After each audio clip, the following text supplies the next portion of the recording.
Yo sitúo la problemática alimentaria actual en las transiciones alimentarias que ha pasado nuestra especie. Estamos en la tercera transición, donde nuestros alimentos ya no se cultivan, ya se industrializan. Hay una verdadera revolución energética con la utilización, la superutilización de energía fósil, donde los alimentos ya no son localizados. La producción en todos los países es producción de alimentos exóticos. Prácticamente nadie trabaja sobre los alimentos nativos. Ahí quedan, y yo pertenezco a una o dos asociaciones de alimentos regionales, nativos, pero en todo el mundo se cultivan 15 especies principales que son la base del 80% de nuestra alimentación. La producción en todo el mundo es producción de alimentos exóticos, en todos los continentes. Y esto es porque el comercio demanda ciertas especies y no otros, lo que ha llevado a una monstruosa reducción de la biodiversidad. Esta difusión de alimentos exóticos ha reestructurado todos los sistemas agroalimentarios mundiales, y la ciencia ha ayudado mucho a partir del siglo XVII, con el invento de la agronomía, a transformarse en un factor productivo. La ciencia es un factor productivo. Pero en tanto los alimentos entran masivamente en el circuito comercial mundial, dejan de ser bienes sociales para pasar a ser mercancías. Esto ha llevado a cierta cosa bastante importante, que es, ya la mencionó Medardo, que a partir del año 1985 en el planeta Tierra se logró la suficiencia alimentaria. Esto es importantísimo. Hoy ya es excedentaria la producción agroalimentaria mundial. Es como para alimentar a 10.000 millones de personas, y sin embargo somos 7.500. El tema es que el 30% de nuestros alimentos se tiran, no son alimentos, son desechos. Y está produciéndose, gracias a esta cosa asombrosa en la historia de la cultura humana, que no conocíamos desde hace 10.000 años, que es una alimentación excedentaria, la posibilidad del excedente alimentario. Se están produciendo cambios en los patrones epidemiológicos, en los patrones de enfermar y morir, y también en las formas de compartir la comida. Lo que vemos a lo largo y a lo ancho del planeta, en sociedades tan distintas como Sudán y Buenos Aires, es un colapso de la comensalidad, de la manera de comer, la manera de compartir la comida. Bueno, siguiendo con las transformaciones que han sufrido los alimentos en estos últimos 300 años, la principal transformación ha sido la conservación. Los alimentos conservados pueden ser mecánicamente producidos, transportados a través de cadenas de venta mayorista-minoristas de nivel mundial, tienen o necesitan de una seguridad biológica garantizada por sistemas expertos, los sistemas expertos de la modernidad, bromatología, el ANMAT, el INAL, el Malbrán, que nos dicen, esto lo puede comer. Hoy los alimentos son buenos para vender antes que buenos para comer, como decía Malvin Harris. Son mercancías antes que nutrientes. Esto, de alguna manera, todo este proceso nos ha colocado en lo que nosotros llamamos el paraíso de la alimentación industrial. Alimentos disponibles siempre, suficientes para todos. Dietas que no importa la lluvia o el barro, no dependen de la localidad. Son dietas deslocalizadas donde puedo comer salmón del Pacífico, champán francés, y también al deslocalizarse se desestacionalizan. No importa que sea julio o agosto, en el coto de la esquina de mi casa yo puedo encontrar uvas, si puedo pagarlas. Y junto a este paraíso de la revolución alimentaria industrial, que nos libera del anclaje de un hábitat específico, que es el sueño cumplido de la abundancia permanente, también existe el infierno industrial. Nuestros alimentos se han transformado en OVNIs, en objetos comestibles no identificados. No sabemos lo que comemos, desconocemos su procedencia y hoy con los transgénicos incluso desconocemos su composición interna, desconfiamos de su procesamiento, no sabemos con qué agroquímicos se cultivó, con qué colorantes, con qué conservantes, con qué saborizantes se envasó. Hasta el envase nos resulta terrible. ¿De verdad es trilaminado el tetrabric? ¿De verdad conservaron la cadena de frío? Hoy los alimentos son OVNIs, objetos comestibles no identificados. No sabemos qué comemos. Pensábamos que las salchichas eran de cerdo, pero ahora descubrimos que también hay salchichas de vaca. Es más, que el Código Alimentario permite un 15% de caballo. ¿Cómo? Yo que lo crié de potrillo y puede estar en una salchicha. Necesito sistemas expertos de la modernidad, confiar no en mí, no en mi capacidad, sino en un sistema experto que me diga, sí, lo habrá criado de potrillo, pero lo puede comer. El tema es que esta alimentación industrial concentra, homogeneiza y fragiliza la diversidad de la vida sobre la Tierra. De las 250.000 plantas superiores descritas, solo 30.000 fueron comestibles, 7.000 fueron utilizadas alguna vez como comida, 150 nada más fueron alguna vez cultivadas. 15 especies en la actualidad producen el 90% del consumo alimentario del mundo y solo 3 cereales, el trigo, el arroz y el maíz, nos proveen de la 2/3 parte de toda la energía alimentaria y más de la mitad de las proteínas vegetales.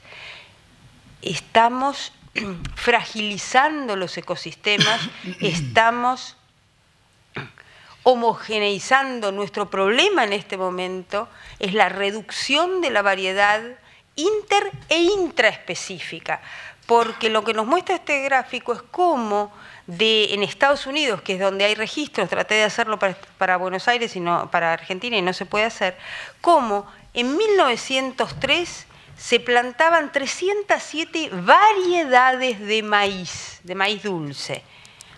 En el año 83 eso se había reducido a 12 y hoy con los transgénicos a 5. Por eso hoy necesitamos bancos de semillas para conservar el germoplasma nativo y tenemos bancos de semillas en el Polo Norte, nosotros los argentinos en Pergamino, para tratar de conservar la variedad intraespecífica. Porque así como no nos llega más el tomate platense, no nos llega más la ciruela remolacha y ustedes van a poder saber todo lo que no nos llega más. Y además, esta pérdida de diversidad también es para algunos, porque a este festín industrial no accede todo el mundo. Hay un acceso restringido.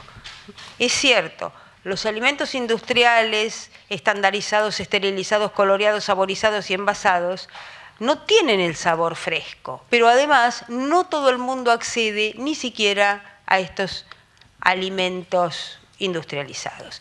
El 20% de la población se come el 80% de los alimentos. No es que falten alimentos, es que la abundancia se concentra.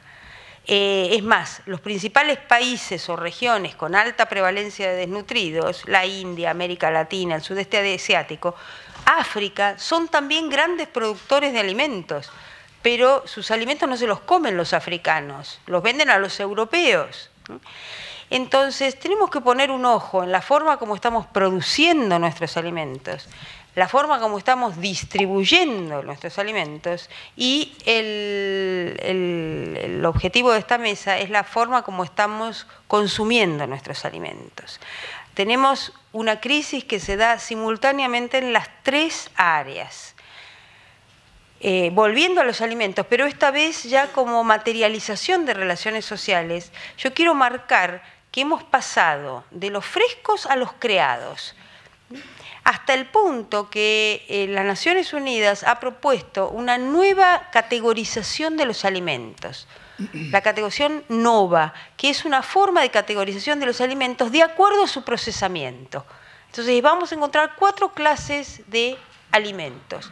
Los que son poco procesados, fíjense que ya no se habla de alimentos naturales, es que no hay alimentos naturales.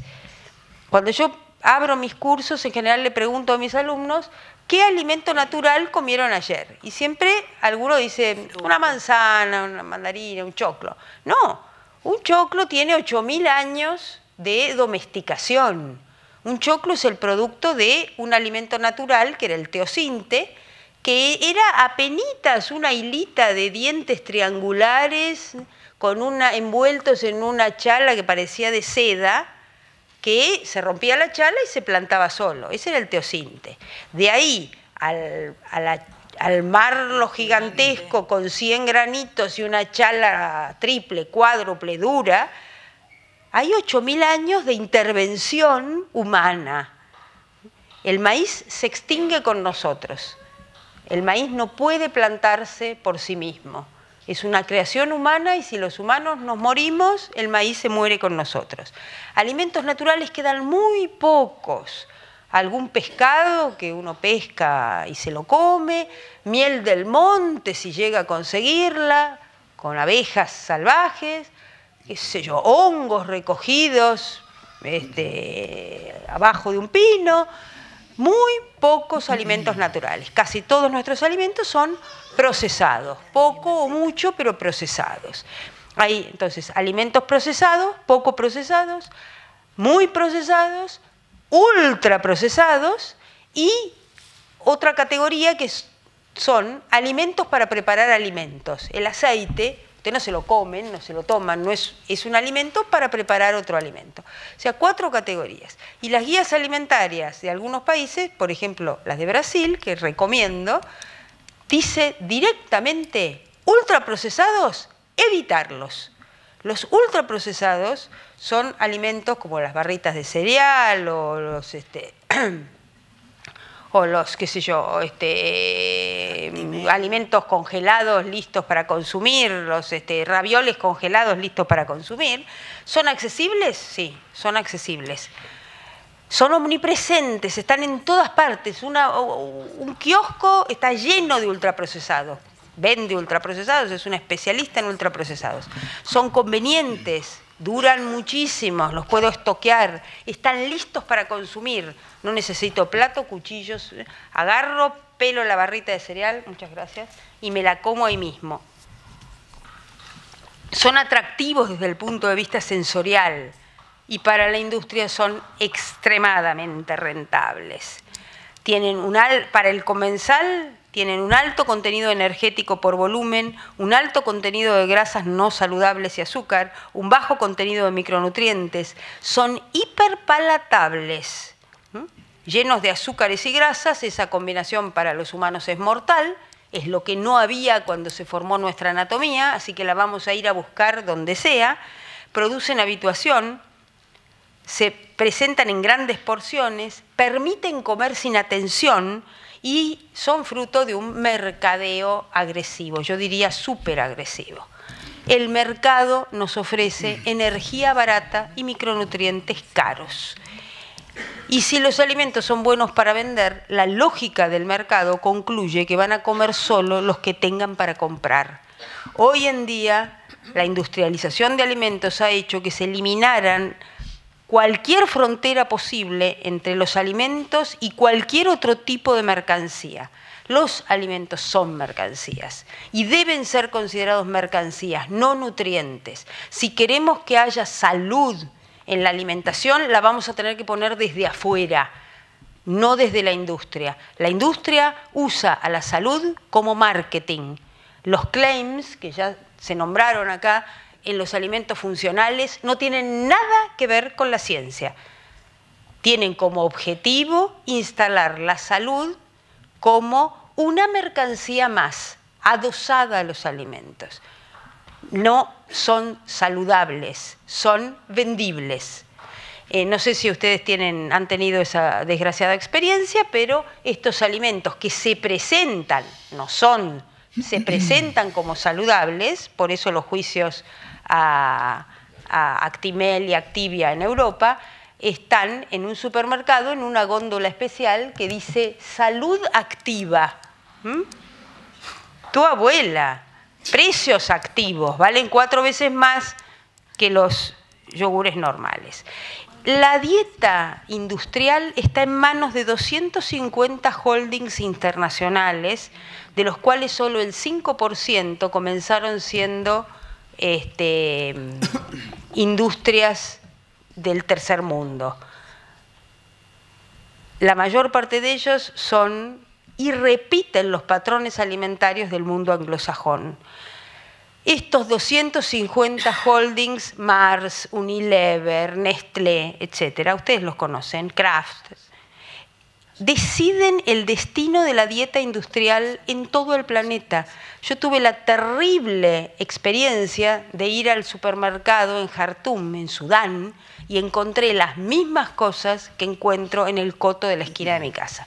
No sabía qué es lo que estaba comprando porque no sé leer la grafía árabe, pero sí reconocía las latas y las marcas. Y cuando abría las latas en el hotel, ya sabía qué es lo que iba a encontrar. Y desgraciadamente lo encontré. Hasta compré Woolite. De todo. Coca-Cola nos persigue a 250 países. Tiene más países en distribución que las Naciones Unidas. La agroindustria maneja los medios, maneja el comercio para crear una demanda adecuada a su oferta. Ya que los alimentos actuales no tienen historia, no pueden ser demandados. Ojo, porque el mercado hoy ha pasado de ser un mero organizador de los intercambios a ser el eje organizador de la sociedad. Nos llamamos sociedades de mercado porque material y valorativamente es el mercado el que le da sentido a nuestra vida social. Y esto es terrible, porque el consumo alimentario como paradigma del consumo, que se destruye en el proceso mismo de consumirlo, es lo que está manteniendo el sistema capitalista global funcionando. Esta cultura del consumismo, que tiene 3 paradigmas, la publicidad, el turismo y la especulación, que son industrias de industrias, industrias que no producen nada. La publicidad, la hermana bastarda de la industria, es pura comunicación, no es industria, no fabrica nada y sin embargo es la industria de la industria porque fabrica los valores que sostienen, que justifican, que reproducen esa mercancía alimentaria. Satisface, por supuesto, no las necesidades humanas, las necesidades de reproducción de capital. El aparato de comunicación social asociada a la producción, a la distribución y al consumo agroalimentario, eso que llamamos consumismo, es terrible. Y nos resulta tan evidente que no la vemos, está oscurecida por lo evidente. El primer punto, o sea, no es información, es ideología. Lo primero que hace la publicidad de alimentos es desinformar. No lean, den vuelta y lean el rótulo de los alimentos. Y tal vez ustedes son médicos, entiendan un poco más. Ustedes saben que la mayor parte de las señoras comunes, doña Rosa de Neustadt, las señoras no saben que sale sodio. Bueno, acá se ganó una guerra, perdió una guerra, mejor dicho, el sistema médico de Estados Unidos contra el sistema industrial de los Estados Unidos en el año 1930, hubo una guerra por qué es lo que tenía que haber en el rótulo de los alimentos. Los yanquis querían rotular y los médicos querían que se rotulara por alimento y los industriales prefirieron rotular por nutriente, es decir, que nadie entendiera nada. Ganaron los industriales. Entonces hoy tenemos que, para ir a comprar un supermercado y entender la rotulación de los alimentos, tenemos que llevar el Código Alimentario Argentino, porque es incomprensible qué termina haciendo la señora ver la fecha de vencimiento. Este aparato de comunicación asociada al consumismo ha levantado la novedad como un valor. Nuestras mercaderías tienen obsolescencia programada. Yo el otro día me mataba de risa cuando miraba la miel. La miel tiene fecha de vencimiento 2 años. A ningún antropólogo lo van a convencer, ¿eh? La miel que se recoge en las tumbas egipcias hace 4000 años está buena, está cristalizada, sí. La miel es un alimento que se puede guardar milenios, pero no podemos decir eso. Las computadoras, la bombita de Edison sigue prendida. Sin embargo, la convención fabril hace que las bombitas tengan 3000 horas, y yo creo que ahora no tienen ni 3000 horas. Porque la novedad nos permite seguir produciendo y seguir generando basura. El problema de la basura que hay en este mundo tiene que ver con la búsqueda permanente de novedades en nuestras mercancías. Mi abuelita también comía y no producía la basura que produzco yo. Entre otras cosas, la comida se reciclaba y no venía con 3 envases. Este aparato consumista crea deseos que el consumo aniquila, como si el objeto nuevo, renovado, pudiera renovar al consumidor. Y nos han acostumbrado a asociar deseo a consumo y felicidad, lo cual es el revés. La sociedad de consumo produce altos niveles de infelicidad. La ilusión es que esa infelicidad que me produce vivir en esta sociedad se va a solucionar comprando, consumiendo la última zapatilla o el último chocolate. Este aparato de consumo ha mediatizado las relaciones, una galletita por un beso, y, por supuesto, como ya se marcó, me empuja a la hipermotivación. Ustedes saben que en algún momento de la cultura occidental a la que pertenecemos, se pensó que el día se dividía en 3 partes, una parte de 8 horas para dormir, una parte de 8 horas para trabajar y una parte de 8 horas para vivir, para rezar, para ser, para descansar, para lo que quiera. Hoy es 24/7. ¡Wow! Hoy es 24/7. Consuma 24 horas, produzca 24 horas los 7 días de la semana. La lógica de la comida transformada en mercancías no solo nos hace daño a nuestra salud, sino que transforma a las personas mismas en mercancías. Y hay 2 grandes distractores. Uno es la responsabilidad social empresaria, que las propias empresas se van a autolimitar, y la otra es, el gran otro distractor en este aparato ideológico del consumismo, es que el consumidor tiene poder, que el individuo puede, a través de su consumo, modificar la estructura. La publicidad es la gran aliada de este aparato ideológico del consumismo, porque crea conceptos que no son otra cosa que representaciones culturales para llenar de sentido los productos que quieren vender. Y así tenemos bebidas gaseosas que se asocian a felicidad. Coca-Cola no es una gaseosa, Coca-Cola no vende gaseosas, vende felicidad. Los cigarrillos Marlboro promocionan deportistas de alta competición, estamos todos locos. Pero esto es porque el consumo lo pretenden asociar a ciudadanía, y la ciudadanía no tiene que ver con el consumo, tiene que ver con los derechos. Y los niños son el blanco más fácil de la publicidad. Esta es la foto que yo quería traer para nuestro foro, ¿no? McDonald's sabe lo que es el nicho de mercado de la publicidad infantil. Bueno, esto esto es un drama, pero hay solución. Hay enorme cantidad de alternativas, pero todas pasan por cambiar las relaciones sociales. Todas pasen por cambiar nuestra manera de vivir, nuestra manera de relacionarnos, nuestras sociedades, los valores sobre los cuales construimos nuestra vida. Pero primero, antes de darle las propuestas, les voy a decir lo que tenemos que evitar. Tenemos que evitar la salida bárbara, que es la que encontramos los seres humanos hace 10.000 años, que es segregar diferencia. Por supuesto que podemos vivir mejor si gran parte del planeta vive peor. Esa salida hay que evitarla.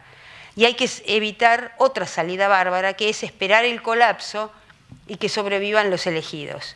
La salida civilizada es encontrar otra economía, otras relaciones sociales, otros modos y medios de producción, otros valores que den sentido a la vida social, porque la sociedad de la mercancía, del salario y del dinero es superable. De hecho, hay una propuesta latinoamericana que es convertir a los alimentos en bienes sociales, el buen vivir. No, los alimentos no tienen necesariamente que ser mercancías. Son mercancías hoy. En otros momentos fueron bienes sociales. Pueden volver a serlo. Y también tenemos que evitar las ilusiones. La ilusión pastoril, que podemos ir como la familia Ingalls, volviendo a vivir limpio, como antes, ¿no? No, esto es si quiere vivir una élite, no los 7.500 millones. Esta industria nos está matando, pero no podemos vivir sin industria. No podemos vivir con esta industria, pero se puede, a través de regulaciones estatales, por ejemplo, se puede generar otro tipo de industria, más limpia, más... Bueno. Hay otra ilusión que tenemos que evitar, que es la ilusión tecnológica. No nos preocupemos que algún invento nuevo nos va a salvar, alguna píldora maravillosa, algún aparato, gadget, va a limpiar el agua, la tierra, el aire, y nos va a seguir, vamos a poder vivir sin cambiar. Olvidémonos de esto. Si no evitamos esta ilusión, si seguimos esperando el gadget tecnológico, es muy probable que nos extingamos. Las propuestas múltiples. Micro. En tanto la alimentación es un hecho social complejo, no hay bala de plata, no va a ser la soja, no va a ser la educación alimentaria, no hay una cosa que nos vaya a solucionar la vida, van a ser múltiples, complejas, jerárquicas, por esta doble articulación de lo social, del sujeto a la estructura y de la estructura al sujeto. Las propuestas van desde los sujetos a las estructuras, cambiar la alimentación de los sujetos para cambiar las relaciones sociales, las estructuras, las instituciones, es que lo que trata de hacer la educación alimentaria, slow food, cambiemos la manera, los consumidores de orgánicos, cambiemos la manera como comemos hoy para incidir sobre el mercado, para limpiar el agua, la tierra, el aire. Y están los otros que dicen, no, las soluciones tienen que ser macro. Tenemos que impactar sobre la Organización Mundial del Comercio que legitima esta producción sucia. Tenemos que cambiar las instituciones, tenemos que no votar a aquellos candidatos que me prometen más de lo mismo. Tenemos que cambiar la forma como enseñamos la medicina, en cómo entendemos la vida, para cambiar la vida de los sujetos. Las dos propuestas son válidas. Anótense en la alternativa que más les quepa. Porque si los alimentos, como son hoy, son buenos para vender, la lógica del mercado concluye en que van a comer solo los que tengan para comprar. Y nos lo están demostrando cuando en el año 1985, con alimentos suficientes, había 790 millones de desnutridos. Hoy, con alimentos excedentarios, hay 1.000 millones de desnutridos. Hay más alimentos y también hay más desnutridos. Entonces, creo que podemos cambiar. Y una manera que nos puede ayudar es dominar la peor influencia que domina la alimentación actual, que es la lógica de la ganancia de mercado. Necesitamos impactar sobre los alimentos mercancía para recuperar el derecho a la alimentación. El derecho a la alimentación como seguridad con soberanía alimentaria. Esta posición teórica nos da la posibilidad de, además, tener metodologías claves para cambiar. Y además esto es una posición ética. Creo que hay valores que vale la pena levantar. Y yo voy a terminar mi charla, como termino todas mis charlas de hace 15 años, que es mirando al mañana, antes de que la lógica de la ganancia de las sociedades de mercado termine de convertir el planeta en un shopping para pocos.